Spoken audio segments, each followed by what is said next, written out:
Toi whaatalo whātol whapoponga o tala fōma le si ufonga le lau mua o le nei a wauli.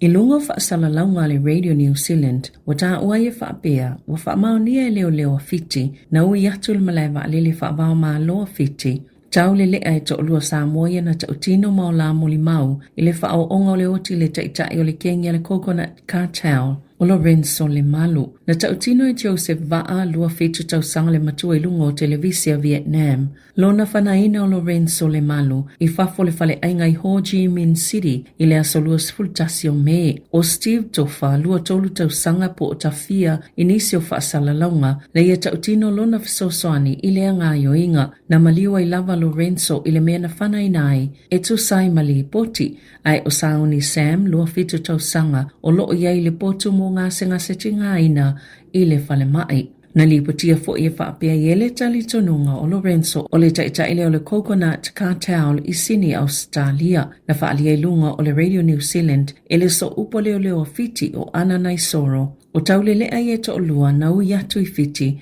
na whaongai nai o lātus fo lau Sāmoa. Peitai, ele Itali nai soro e whaamaonia ni whaamatalanga nisi o au nanga whaasala lau e whaapea. Wa yei vaenga ua soli eile puipuinga ma le saunga le mu, lea na whaato a maua ina ua whaailoa ma whaasoa mai ile matanga luenga fiti, e wa eile puipuinga o tua oi, e la lai whaamalusia le tu la fono ia tuno oi whafo.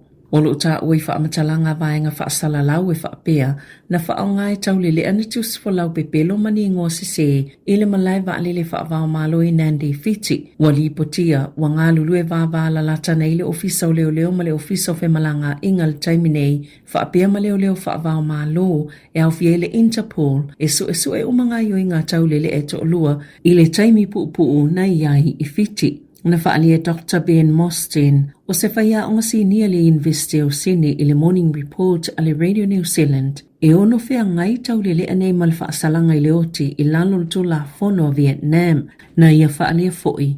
E te e malo Australia ma Sāmoa i whaasalanga i le oti, ma he mawhai o na tālo sanga, pe whaalawe lawe i le mata upu. I le to atele ni tangatanu Australia na whaasala i le oti Asia i saute sa sae, i taimi ua tuana i e ui ni tau mawhainga whaavao malo, sai ele talitonunga le taimi mua o taulele ai e to olua. O ni tangatanu Australia, peitai ini report le 7 News na tāwai, na o la whaongaina ni tusi fo lau pepelo, o Lang Kenny Chong Min Do, ma Justin John White e malangai i Vietnam, na tau fia malokaina le toa o Cambodia, lua po le tolua so mulimuliane mai le taimi na whaatino ai le solto la fono.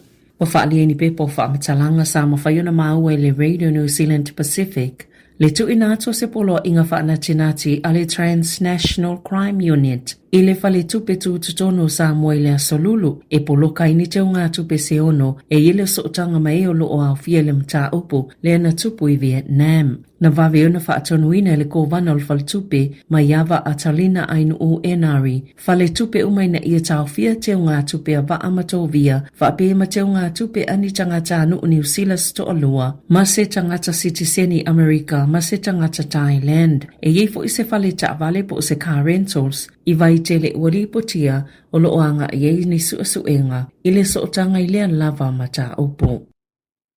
O se paketi po se tala whaatitau au tō le tupe ma wele whalawa ma le pata. Pei ona fola ele min stau tupe Nicola Willis. Wa whaongai Willis la na tala whaatitau au tō le tupe mulimuli o le nei paia inga e whaamanino ilo na whaanaunaunga ina ia mawani tupe whaasili. E ele manatol mtanga luenga o tupe e whaapeol pāleni o tupe ngalue al malo. E mawhaiona tai mawani tupe whaasili ile lua whelua valu lua whelua iwa ma a whaia tau nuu o lea avea ma tupe whaasili se whainga malo i tutono no tau sanga i se fulu. E maafuona o le asi itia tupe maua mai la fonga, ma uala i titi fo le pakete na ilo le tūlanga na fuafuaina. Pito silo na whaamania ina le soifua malolo ina, i le 5 biliona tāla o tupe fo whaalo, e au fie le 5 biliona tāla. Ua si iti ai tupe mo au nanga pito uluma, po au nanga tu usao mo tangata lau tele, e se fulu 5 miliona tāla, mo le tausinga whaafo mai mo e ua lea o ngā ieni tonga fitinga, tolu 4 miliona tāla mo tina e nonofo i fale mai mo aso, e tolu pea umona whana nau, ma le tolu miliona tāla e toi whaopopo i le polkalame mo wha ata o le tau whale, i le 5 tau sanga le mātutua, wa sui mai le 5 valu sa iai. E ono se lau valu se 10 miliona tāla mo ngā aluenga titele le soifua maloloina.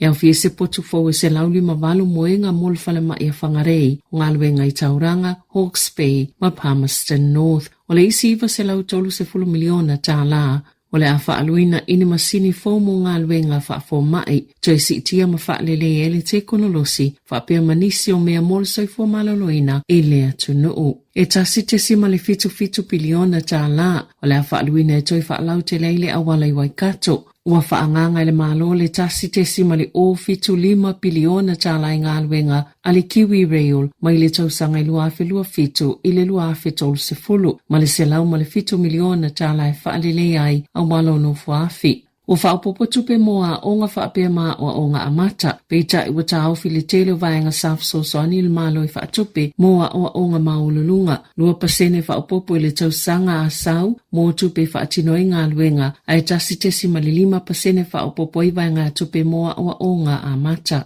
Ia o ngā maululunga po tertiary education e university, e 2% o whaopopo le whaatupenga momta upu amata. Po ni o ngā whaavae, e tāpena i moa o ngā maululunga, ai ua whaanganga fo i le 2.5 miliona tā la, mo nisi avano whaopopo mo le tausanga ni ma le tausanga a sau. Wa amata le maloni pol kalame fo moa o ngā whaape ma se whailonga fo moa o ngā i peo kolisi, ma ua whaanganga le malo se tupe, e tu sama le 2.5 miliona tā la mo lea ngā luenga, e au fiaile o ngā whaia onga, e ono 10 miliona tā la mo le whātausanga, a wata mai te o mai kolisi e whaia o ngā moisi ngā luenga i peo kāmuta, e 2 wafe le au whainga. Wa whailo le tala whaatitau o tu o le tupe, le tu sama le tasi piliona tā la e whaasauina i tutono le whātausanga, i le tauwhinga o le polkalami lea ea o ngā fuaita mai te mo le tausanga e tasi, ia o ngā maululunga e pei o university. E se lau 5.3 miliona tā la mo le Health New Zealand, i toi whaapopo le whaavainga le leo le puipuinga, o whesota inga i lunga le interneti, whaamalo siati le puipuinga o whaamaumaunga, ma whaalile iai whainga whaate konolosi. Whaase lau 5.7 miliona tā la, mo whale puipui e waavaaile si iti o le numero pango tā, 5 miliona tā la, mo leo e whaatino ina ngā luenga i whianga iai, ma tangata lau tele. Ua whaapopo ina whisosoni mo le Pasifika, pe ona whailua le tala whaatatau au tu o le tupe lua whelua ono ni sila, ma o le asitia tupe whaalu mo le mata ngā luenga o le puipuinga, whaape ma le tiute, ma o lo whaapito le waavai i soli tu la fono ma le puipuinga, pe tai e 2.8 miliona tā la tupe, ua whaiti te le vai ngā tupe mo le mata ngā luenga o tangata Pasifika, mo le isi whātau sanga, o le a whaaluina New Zealand le tasi tesi ma le 2 piliona tā la, i whisosoni mo tunu i whawhuli nei tau sanga whaal tupe, mai tu samale se lau se 10 miliona tā la, wa te lea tuaina i lo le tau sanga taluai. Wa whaataati e sel mtanga luenga mo le vai whafo ma whaatawa inga, le se lau se 10 miliona tā la, i tupe whisosoni e whaaluina mo le vasa Pasifika, ma le vasa initia mo tau sanga e tolu, ama tātu i le luafelua fitu, ma le luafelua valu. O le atele ina ia i le vaenga le puipuinga New Zealand le vasa Pasifika, le au fie tutono le silia ma le tolu te sima le tolu piliona tā la o tupe fōu whaalu. Wa yeini tupe fōu whaopopo mo le ofisa o tiute, a wale au whainga luenga whaapea ma masini mo le nei tūlangi, e tūle mata i nai whaatawa inga whala au whaasaina, le olo o whaonga i nai le Pasifika. Mo whemalanga inga, e se 10 miliona tā la, wa whaatulanga mo le whaatau sanga, e whaamalosi ati le isu enga, au whaanga solo i le malose pili, le usau nola au whaito wha, o le afolinga mai e te lele avano e toi whaafo i whaamalosi ai, pe tipo te eitanga ta Pasifika. O yele whaamoe le malo ina i ao mai whale tupe, ini siua, mai isi whala potopotonga tau tupe, se la fonga fōu e silia ma le 2 miliona tā la i tutono tau sanga e wha. E tutongi e tau au nanga i e whaatino le whale tupe wha leo leo. E whaase lau 50 miliona Tala ua whaanganga mua sutimu, po aso e whaale tono le sua upe a te ua tupu, mo le super code card tangata mātutua, e le otoi mamao e mawhaiona whaongai no se ID, o whaanganga le malo se tupe fast full $1 Tala. Ina ia mawhaiona toi whaafou maliliu ai card sa tangata penisiona i lea whainga fou, mai mawhaiona whaongai na e pe o laisene ave taavale, po o tosi lau. E o atu le tausanga i lua fe tolu sifulu, o si iti e lua atu le tolu $10 biliona Tala. Le whaatupengo le supa ani weta, mawalunga atu na ilo le $10 biliona Tala, i le tausanga i lua fe lua tolu, na whaamanino le minstao tupe, le le aio ni suinga na whaia le penisiona le neibaya inga, aena ia whaalia, o vaenga whaai mawhainga malo ye le whaia lava ni suinga le penisiona, o le a umane, o la tau whaau popo la fonga tupulanga i tutongi, aila iti te fwoi la tau tupe maua pe ao ina malo lo, ele i whaai loa ina le polisa le national, mo le supa ani weta mo le whainga balota, pe ita ina whaila la tau whaatau sina tau sanga lua whilua tolu, e si iti ele tau sanga mo le penisiona i le ono fitu, pe ao atu ile tau sanga e lua whi whaase fulu.